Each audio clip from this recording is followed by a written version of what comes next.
Alright, what's going on, guys? Trev back again, here to bring you another video. This one's going to be doing another review for the next in line for the Walking Dead comic book series. We're doing the trade reviews, if you guys don't know. I did trade 16, A Larger World, the other day.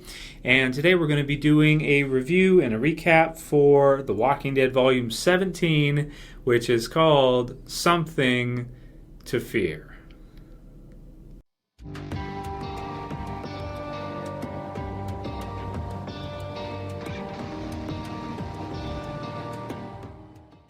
Okay, and spoiler warning, if you guys haven't read Something to Fear yet, you're definitely going to want to read this before you watch this this video review, this recap, unless you just don't really want to read it at any point in time. If you're one of the people that watch the Walking Dead TV series, but you don't read the comic books, then you can stay and you can kind of find out in this what happens in this trade, as this will probably be either late season 7, season 8, something like that in The Walking Dead.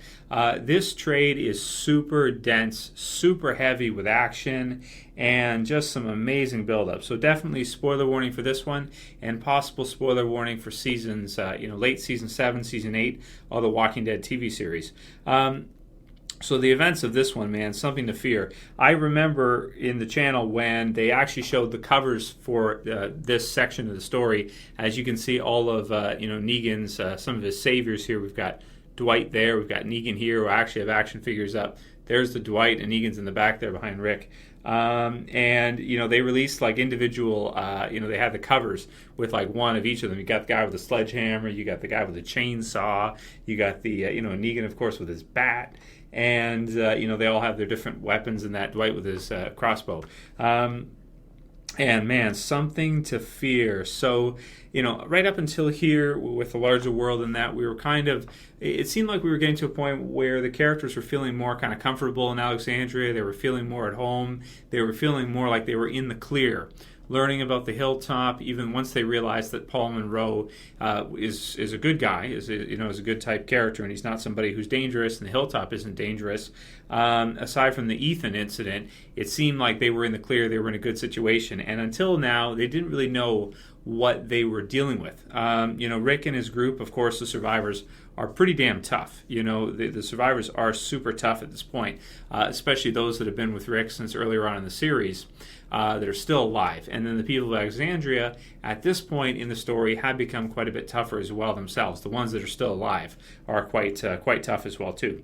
That said, they have never really faced something like Negan's group, and I really liked how Kirkman did this one, where when he introduces Negan's group, the Saviors, of course, we don't have an idea of how strong they actually are until we get to the point when it's kind of revealed. So as we lead up to it, Rick and his group, it kind of seems like, okay, they're dealing with some kind of threat here, but they should be able to handle it. They're really tough. Rick is tough as nails. They're great shots. He's got Andrea. He's got Michonne. He's got some really tough cats on his squad, so to speak, on his his survivor squadron, and he should be able to deal with it. And as a reader, that's the way I felt too. Is like, okay, they'll be able to deal with it. And then this one hits, Something to Fear. So it definitely is a group to fear, the Saviors, and we kind of learn about Negan. At first not knowing, until it just all of a sudden you see like 50 guys, pop out against a small group of Rick's, Rick's kind of like a splinter group, right, of some of his tougher fighter type characters. We also meet Dwight in this one, and we do get the sense that he's kind of maybe Negan's second in command, so to speak, or one of his higher ranking type guys, as we have the incident where Negan and a lot of his men go after Rick in the van and the small group with him, and as we see here, this is a splash page to remember, man. Right there, you see all of them just unloading out of the the kind of the carrier truck or whatever they were in. You got a guy with a chainsaw, a guy with like a big butcher knife and like sledgehammers and stuff. And the first thing he says is, "Oh baby," this is Negan's line. "We pissing our pants yet? Oh boy, do I have a feeling we're getting close. It's gonna be pee pee pants city here real soon. Which one of you pricks is the leader?" get it started, man. So that's like the first thing we hear him say, and then he lines them up and everything, and he basically deems that they have to be punished, right? And this is I'm not going to spoil this one because if anybody's watching from the TV series, I just don't want to. You guys who've read it, you know what happens. It's one of the most. It's issue 100 is what I'm talking about. One of the most brutal things I have ever seen in a comic book series, one of the most horrific, and I'll be honest, I think when I read it the first time, I felt kind of sick. I think I shed a tear, at least one or two tears, but you can kind of understand why it was done. You see, the character, he means something to us, but to Negan, it's just like, whatever. So, and he's got like 50 men with him, so it's not like they can really do anything. He lets them know that, you are significantly outnumbered here. Even if you don't like this, you have no say in the matter, or I'll just kill you all, basically. We also find out afterwards, too, that the group that attacked Alexandria at the same time had 50 as well, unless we are to assume that this group moved to Alexandria after and attacked them. My understanding is it's two different groups. So Negan's groups are like, the Saviors have like 80 to 100 guys, to fight against, anybody who wants to stand up to them. So as tough as Rick and the group is, he just doesn't have that kind of manpower, to mess with a group like this. So this is the first time we're kind of meeting a villain like that in The Walking Dead. The governor is another one too that did have a stronger army than Rick's group did. But Negan's just like, man, it's we're thinking Rick is so tough. And then we meet this guy that's just got like this just army of guys, like 100. It's just a scale of which we've never seen anything like. Even though Woodbury did have a lot. Of course, there's another death here earlier on too, at the hands of Dwight's crossbow. Also, I won't mention the death or who is killed off in it, but it's another huge one. So we get like two huge deaths in Something to Fear. We get lots of action sequences. We get one of the most horrific parts in all The Walking Dead, even up until now, and it's just absolutely horrifying. They capture Dwight. Rick decides we got to let him go, and then he gets Paul Monroe, Jesus, to track him after he lets him go, even though nobody understands why he's doing it. But he's doing it so that he can kind of get an idea of where Negan's group is positioned, where their base is, and then report back with what exactly they're dealing with here and what they're going to have to do. So this is the start. This trade right here is the start to the whole Negan story arc. And upon reading it again versus reading some of the earlier stuff, it's a different feeling when you read it in the trade. When you read it one issue at a time, it's epic. But when you read it in a trade where you can, or in the compendium, when you can read all the way through the story, in one sitting, or if you have the individual comics too, you can do the same thing. But you just get a really different feel from it. And out of all the story arcs in The Walking Dead, this one, if I look at this as an arc by itself, this is one of the best builder, story arcs in all of The Walking Dead, Something to Fear.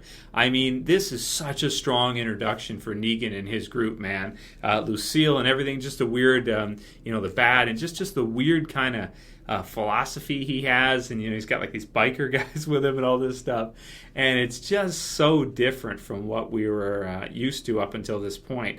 He's a really interesting villain. Happy, enjoys what he's doing, takes a lot of joy in it. Seems is joking around, talking about guys pissing their pants and stuff because he knows that it's very common when they start seeing members being beaten to death with a bat, and it's just the artwork and everything is just, oh man, so brutal. As you can see him thwack, and the blood is just, his face is just, it's just mangled. Like his head, he gets hit with it. It's just, oh my god, just a brutal, beaten to death with a bat. Oh, it's so brutal. So aside from that, we also just get a really cool kind of back and forth of what's going to happen, and just really on the edge of your seat while reading this one as Rick and the group kind of get ganked, and he comes back and sees Alexandria's been attacked. And also the best part of this one too, I would have to say, is probably the relationship between Andrea and Rick really starts to solidify in this trade. They really start to we start to understand that they really do care about each other. They really do want to be with one another. And even though they're scared, they're afraid to love because they're afraid to lose, they figure it's worth it, and that they have hope that they're going to be able to get through it. Also, we find out that Maggie is actually pregnant in this one, which is a cool reveal. And aside from that, some cool stuff between Holly and Rosita. And aside from that, I don't really want to get too much more into spoiler territory for this one because, man, the deaths in this one are so crazy that even if I ruin it for one person, I won't feel right. You know what I mean? I won't feel right. So there's my kind of, it is sort of spoilery, but, I kept away from mentioning the main deaths. You guys can do it in the comments. Anybody who scrolls down, just be careful. If you really don't want to know who dies in this or what, then don't scroll down. Everybody else, let's talk about it below. If you guys haven't read this for a while, I would suggest you pick this one up if you haven't. Not that I get funded by it. I don't get. I'm not sponsored or anything like that. I'm not telling you this because I'm trying to sell you something. No, it's not. I'm not even selling it at all. I'm just saying that it's definitely one of the best parts in all The Walking Dead. And I think of all the trades to pick up in the entire series, definitely Something to Fear is one that I regret I didn't buy it sooner. Because when you read it all the way through, like back to back, like straight through, man, it's just like, oh my God, it's so exciting. So for this one of the best setups to a new villain I have ever seen.